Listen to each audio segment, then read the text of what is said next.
السلام علیکم ورحمۃ اللہ تعالی وبرکاتہ۔ حضرات محترم، آپ حضرات نے تقلید کی کئی قسطیں سماعت فرمائی اور تقلید کی تعریف اور اس کے سارے اصول و ضوابط آپ حضرات نے سماعت فرمائی، اس کے ثبوت۔ اب غیر مقلدین کا تقلید پر اعتراض ہوتا ہے، اعتراض رہتا ہے کہ تقلید کیوں ضروری ہے، اور تقلید پر طرح طرح کے وہ اعتراض کرتے ہیں، تو اس کا بھی جواب آپ حضرات کے سامنے دیا جائے گا اور پیش کرتے ہیں۔ پہلا اعتراض اور اس کا جواب آپ حضرات نے دنیاوی مثالیں اور حدیث شریف اور قرآن کریم کی آیات سے سماعت فرمائی، ملاحظہ فرمایا۔ دوسرا اعتراض یہ ہے کہ رہبری کے لیے قرآنی آیات اور قرآن و حدیث شریف ہے کافی، اس میں ہر چیز کا بیان ہے، ہر مسائل کا حل ہے، اور بلکہ مجتہدین حضرات بھی قرآن اور حدیث کی طرف رجوع ہوتے ہیں، تو پھر فقہ کی ضرورت کیوں پڑی، تقلید کی ضرورت کیوں پڑی، کسی امام کی ہم تقلید کیوں کریں؟ پہلے مقلدین کا پہلا سوال کیا تھا کہ جب صحابہ کرام تقلید نہیں کیے تو ہم تقلید کیوں کریں گے؟ اس کا جواب آپ حضرات نے سماعت فرمائی۔ اب ان کا دوسرا دھوکہ اور ان کا دوسرا مکر و فریب، نہ جانے کیسے کیسے اسٹائل میں اور انداز میں یہ مکر و فریب لے کر ہمارے بھولے بھالے سنی مسلمانوں کے پاس آتے ہیں اور انہیں بہکاتے ہیں۔ دیکھیے کیا انداز ہے ان کا کہ قرآن اور حدیث میں ہر شے کا بیان ہے، ہر چیز کا ذکر ہے، ہر خشک و تر روشن ہے، پھر ہمیں کیوں فقہ کی ضرورت پڑی، کیوں کسی امام کی تقلید کی ضرورت پڑی؟ وہ دلیل بھی پیش کریں گے آپ حضرات کو۔ اللہ تبارک و تعالی ارشاد فرماتا ہے وَلَا رَطْبٍ وَلَا يَابِسٍ إِلَّا فِي كِتَابٍ مُبِينٍ، کہ قرآن کریم میں ہر تر اور ہر خشک روشن ہے، موجود ہے، ظاہر ہے، تو پھر ہم کیوں تقلید کریں، کیوں کسی فقہ کو مانیں؟ ہم اپنے سارے مسائل قرآن اور حدیث میں تلاشیں گے اور ڈھونڈیں گے۔ دوسری جگہ کئی دلیل یہ غیر مقلد لوگ دیتے ہیں، دوسری جگہ یہ پھر کہتے ہیں کہ وَلَقَدْ يَسَّرْنَا الْقُرْآنَ لِلذِّكْرِ فَهَلْ مِن مُّدَّكِّرٍ، اور بے شک ہم نے قرآن یاد کرنے کے لیے آسان فرما دیا، تو ہے کوئی یاد کرنے والا؟ یعنی ان آیت سے بھی وہ اپنے غیر مقلد ہونے کا ثبوت پیش کرتے ہیں کہ قرآن کریم تو آسان ہے، سارے مسائل آسان ہیں، ہم کیوں نہیں قرآن کریم سے مسائل تلاش کریں؟ اور اللہ تعالیٰ فرماتا بھی ہے کہ کوئی ہے قرآن کریم کو یاد کرنے والا، تو ہمیں چاہیے کہ قرآن کی طرف جائیں اور قرآن اور حدیث کو یاد کریں، کسی فقہ یا کسی امام کے پیچھے یا اس کی تقلید نہیں کریں۔ یہ سوال ہے وہابی کا، غیر مقلد کا، اہل حدیث کا۔ اب ذرا ان کا رد اسی قرآن کریم اور آیت کریمہ سے جو ہے آپ حضرات سماعت کریں۔ یقیناً قرآن کریم دینی مسائل اور تمام حاجات اور تمام ضروریات کے لیے کافی ہے،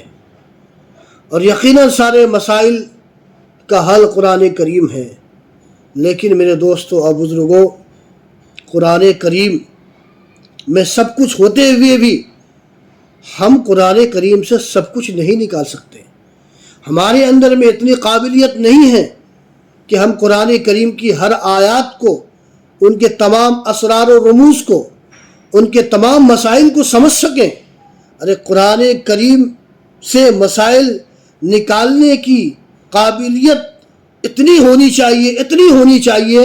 جیسے سمندر میں موتی ہیں اور اس کو نکالنے کے لیے ایک ماہر غوطہ زن اور غوطہ خور کی ضرورت پڑتی ہے۔ چونکہ جس طرح سے موتی کے لیے سمندر ہے، یعنی موتی سمندر میں ہی پایا جاتا ہے، اور یہ بات واضح ہے، تمام لوگوں پر آیا ہے، ظاہر ہے کہ جتنی بھی موتیاں ہیں وہ سب کے سب سمندر سے ہی نکلتے ہیں، تو پھر ہر کوئی آدمی سمندر سے موتی کیوں نہیں نکال دیتا؟ کیوں سب غریب ہے؟ چاہیے تھا کہ ہر آدمی سمندر میں جاتے اور موتی نکال دیتے۔ میرے دوستو، ان اہل حدیث کے چکر میں نہ پڑیں، ورنہ آپ موتی نکالنے کے چکر میں اپنی جان کو نکالنا پڑے گا، آپ کی جان، اپنی جان کی جو ہے جان دینا پڑے گا۔ موتی سمندر میں ہے ضرور، مگر ہر آدمی سمندر سے موتی نہیں نکال سکتے، بلکہ اس کے لیے کچھ ٹریننگ دیے ہوئے حضرات ہوتے ہیں، لوگ ہوتے ہیں، انسان ہوتے ہیں، جس کی ٹریننگ ہوتی ہے، پھر وہ اپنے اس علم سے، اپنے اس ملکہ سے، اپنے اس قابلیت سے سمندر میں جاتے ہیں اور موتی کو نکالتے ہیں۔ ایسے ہی قرآن کریم میں ہر شے کا بیان ہے، یقیناً یہ بات صحیح ہے، قرآن کریم میں ہر چیز کا ذکر ہے، ہر مسائل کا حل ہے، مگر قرآن کریم مثل سمندر ہے، بلکہ ہم مثل سمندر نہیں بولیں گے، یہ تو قرآن کریم کی ایک آیت بھی سمندر، ایک آیت کے برابر بھی سمندر نہیں ہو سکتی، پر میں مثال اس لیے دے رہا ہوں تاکہ آپ کے سمجھ میں آسانی سے آ جائے۔ تو جس طریقے سے سمندر سے ہر انسان موتی نہیں نکال سکتا، ایسے ہی قرآن کریم اور احادیث کریمہ کی ہر آیت کو اور ہر حدیث کو ہر انسان نہیں سمجھ سکتا، بلکہ اس کے لیے اللہ تبارک و تعالیٰ نے اپنے کچھ خاص بندوں کو پیدا کیا ہے، جو صرف اسی کے لیے کہ وہ قرآن اور احادیث کریمہ کی ہر آیت کو، ہر ٹکڑے کو سمجھ سکے، ان کے مفاہیم کو سمجھ سکے، ان کے مسائل کو سمجھ سکے، اور پھر وہ ان سے وہ مسائل نکالے جو امت محمدیہ، امت مسلمہ کے لیے ضروری ہے۔ میرے دوستو بزرگو، ورنہ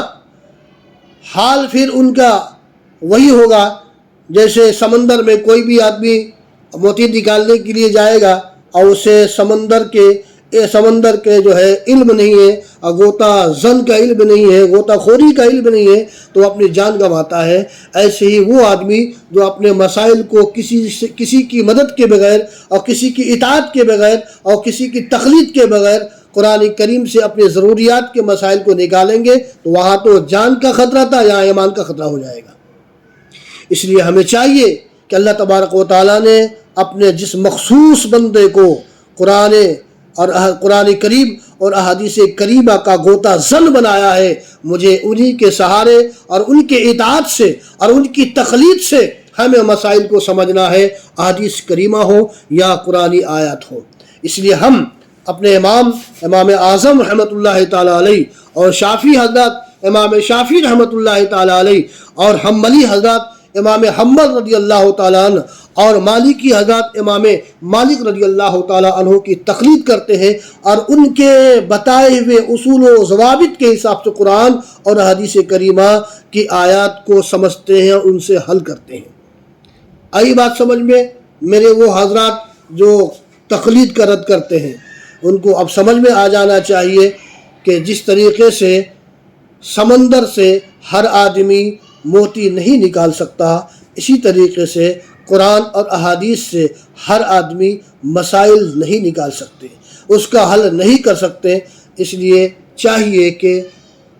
قرآن اور حدیث جو سمندر ہے اس کے غوطہ زن کی تقلید کریں اور اس کی اطاعت کریں، اور ان کے ذریعے سے پھر قرآن و حدیث کو سمجھے۔ انشاءاللہ جان بھی آپ کی حفاظت میں رہے گی اور ایمان بھی آپ کا محفوظ رہے گا۔ اللہ تبارک و تعالیٰ سے دعا ہے کہ میرے مولا اپنے حبیب صلی اللہ تعالیٰ علیہ وسلم کے صدقے سے ہمیں تقلید پر مضبوطی سے قائم فرما، اور جو حضرات تقلید کا رد کرتے ہیں اور تقلید نہیں سمجھ پاتے ہیں، مولا تو اسے توفیق دے کہ وہ بھی تقلید سمجھ کر مقلد بن جائے۔ استغفر اللہ ربی من کل ذنب و اتوب الیہ۔ السلام علیکم۔